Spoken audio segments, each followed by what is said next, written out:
Hey folks, welcome back to the show. Today we're going to be reviewing The Devil's Chord. Now, I was very excited about this episode. I was really hyped about this one. I don't know if you saw the other video I did, but I mentioned several times that I'm a huge Beatles fan. Have been pretty much my whole life. It's right up there with Doctor Who in terms of British things that I've been obsessed with for my whole life. Unfortunately, I have to say this was a very uneven episode, in my opinion. It started out really strong, but it slowly eroded over the course of the episode and it ended up being kind of disappointing. It's not as bad as Space Babies, but I mean, that's virtually impossible, so that's not really saying much. I really liked how it started. Again, just like the other episode, I really liked how this started. I enjoyed the banter between the Doctor and Ruby. I thought their exchange about going to see the Beatles was really cute. I liked their costume change. I think their 60s costumes are They are on point. Those are some solid outfits right there. And that needle drop that they use when they're swaggering around and their new duds in the TARDIS is great. That's a perfect song to choose. Like a sound you hear that lingers in your ear, but you can't forget from sundown to sunset. Now. Jinx Monsoon as Maestro, I think it's a decent villain design. I did overall enjoy this villain. I'm getting kind of sick of all these godlike villains with infinite and non-specific powers appearing. But for what the character is, I think it's a cool, creepy version of one of those godlike entities. This character is basically what would happen if you got a four-way love child between a Blue Meanie, Bette Midler from Hocus Pocus, Beetlejuice, and It. I think that she is legitimately creepy and can be very menacing and scary at times. I just wish that she'd been given some better dialogue. This villain has very bland and simplistic dialogue. She spends about half the episode just screaming, "Music is mine!" like over and over again. So I really wish she had some more snappy, clever repartee back and forth between her and the Doctor. Kind of like what happened between the Doctor and the Toymaker. The episode wasn't perfect, but I did like the back and forth between them a lot more than this episode. She has a lot of It-like qualities, which are, effectively creepy. I think I said the same thing about the Toymaker when he showed up. I like when she came out of the piano for the first time. That was a creepy and interesting entrance for the villain. I liked that the Doctor was so scared of her that he just booked it and ran away and hid. I thought that really raised the stakes, and it did show just how powerful and scary this creature is. It's not the first time that the show has pulled this trick of the Doctor being terrified when he's normally so, brave and confident, but it works every time. I mean, it tends to. I also liked the moment where Maestro is trying to find them, and he ended up using the sonic screwdriver to cancel out noise. I thought that was a cool, effective use of the sonic screwdriver that actually made sense because, it's a sonic device, supposedly. So having it cancel out the audio, which was the power of the villain, made a lot of sense and was a nice touch. I also really like the moment where the Doctor takes Ruby forward in time to see how the world is destroyed if they don't stop the Maestro in the past. I thought that was a great way to set the stakes high and make the audience understand that the Doctor can't just dip out and leave if the situation's not going well or the enemy seems too powerful, especially if it's in the Earth's past, because that will have a ripple effect and destroy the future. So once they're there and they're mixed in with the events, they're stuck and they have to see it through. So I thought that was a good way to do that. Now that scene is almost directly lifted from the classic Tom Baker Doctor Who story, Pyramids of Mars, almost exactly. And I have no doubt that RTD got the idea of the scene from that episode. 1980, Sarah, if you want to get off. For the first half of the episode, it really rolled along at a nice pace, and I was liking everything I was seeing. I really liked when they went to the recording studio, and they were so excited to see the Beatles, and then they started playing, and you can just watch their faces drop as the song they're playing is obviously bad. I thought that was actually a really well-done scene. It was funny. The acting of the two leads was on point, and then the build-up of them going to see another singer, and then going to see an orchestra, and all the music was bad. I think it was a nice build-up that introduced the problem without overdoing it. And everything was going so well in the episode.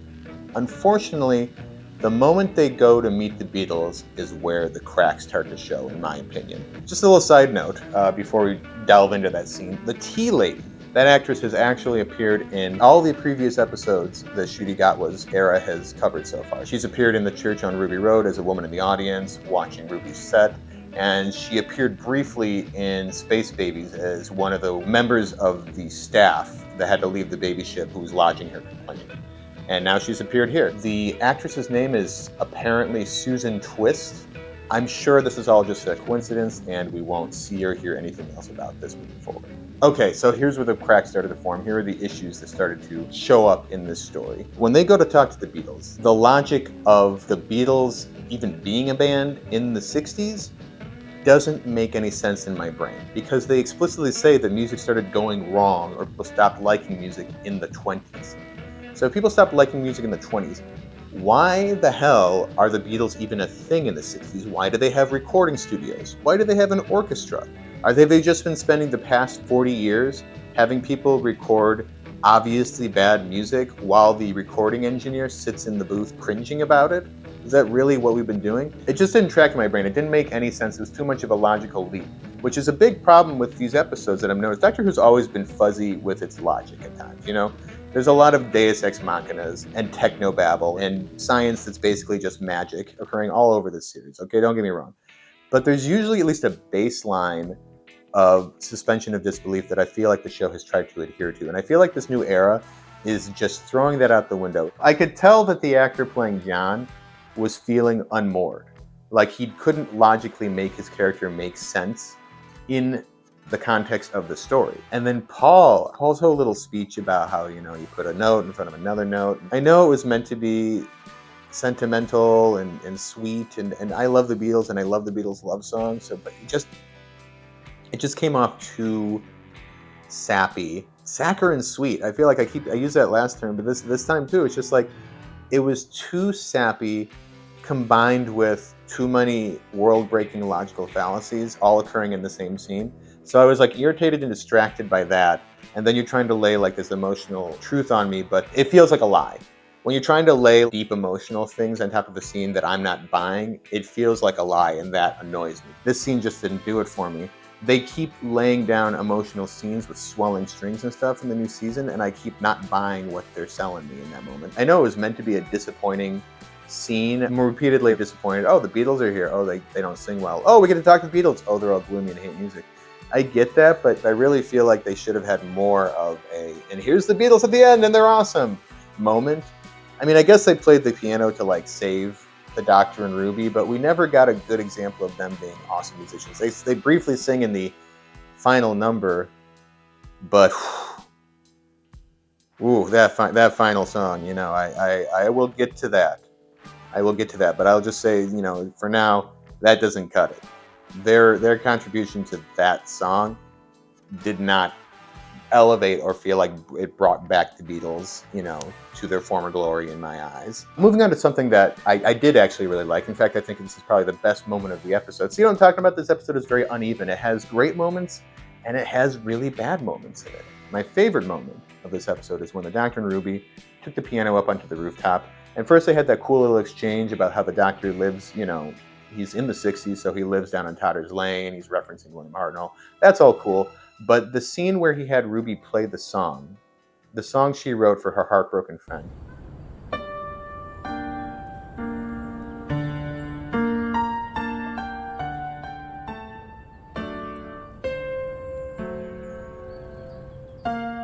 That was beautiful.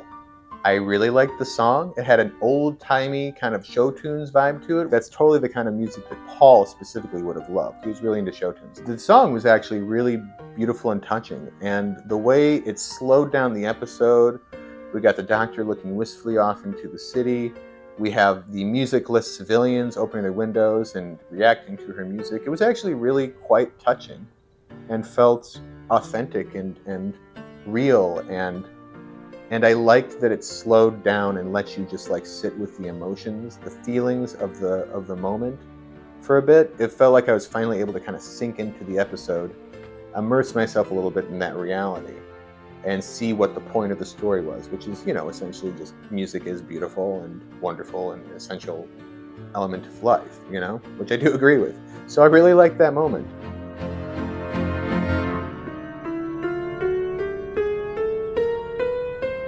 Then coming back to the ending, it started out good and was kind of doing this balancing act between being kind of hokey and fun and being actually scary and serious. And then they had the big final music off against Maestro, and they played the chords, and she was screaming and thrashing about as they played the notes for a really long time, and it got kind of grating. And then when they lost and she started putting Ruby and the Doctor into instruments, pounding on the drum and stuff, I couldn't help but feel the adultness of the episode draining away, and it started to look and feel just really silly. It started to feel like a Goosebumps episode or something. It was kind of losing me a bit there, all right?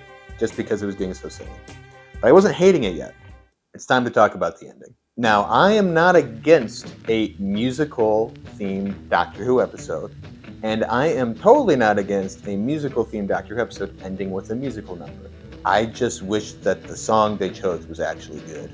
I was expecting this. You know, I saw in the trailers that they were singing and dancing. You know, you had Shooty with the microphone and stuff, and I was like, okay, cool. She's gonna like jump in a recording studio or something. He's gonna help the Beatles. He's gonna sing a song or something. I was picturing something more like, if not overtly just singing a Beatles song at the end, at least they'd be singing a fun 60s rock and roll song. It could be an old standard, it could be a fresh new song. It just has to be in the sound and genre of 60s rock and roll. So when it cut to that, I was expecting it to sound something like this.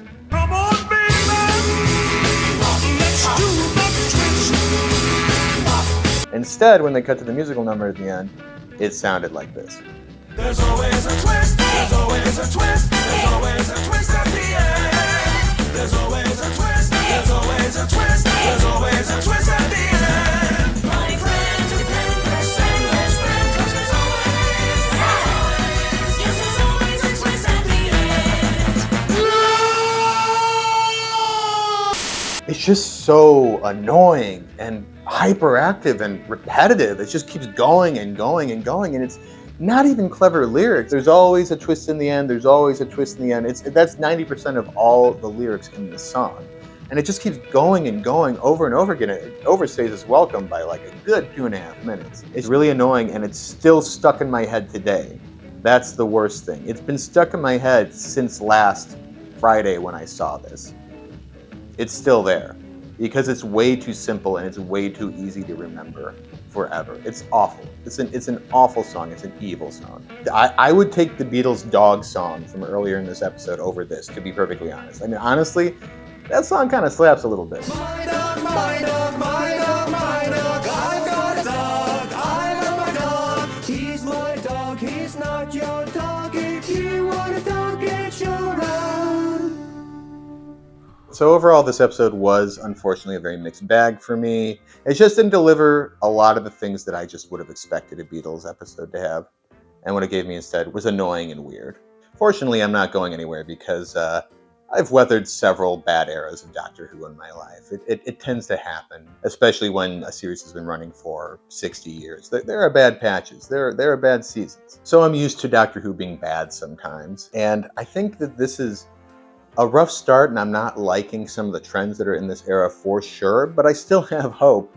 I still have hope that there'll be some good episodes, or that the series will right the ship or get better as it progresses. I don't hate the series. I just am not happy with it right now, and I don't think it's very good at the moment. I hope it gets better. Hopefully Stephen Moffat can right the ship next week, which is also a hilarious thing to say because I had enormous problems with the Moffat era as well. All these guys have their flaws. All of them have their blind spots and their storytelling, things I don't like. But at the end of the day, these guys, Russell T Davies, Stephen Moffat, they are still sci-fi writing geniuses when they want to be. And they've both written some of the best Doctor Who episodes ever in the history of the show. Especially when Stephen Moffat isn't handling a whole season, he just does a one-off story. He tends to knock it out of the park. So I do have high hopes for this episode next week. As for grading, I give this story a C+, which makes me think that I graded Space Babies too high last week, and I might have to amend that at some point in the future. But I give this episode a C+. It started strong, but unfortunately, it ended on a bum note. Bum no! So that's it for this week. Boom is up next. As I said, I'm very excited about that. So I will see you next week for that review. And until then, Kay, signing out.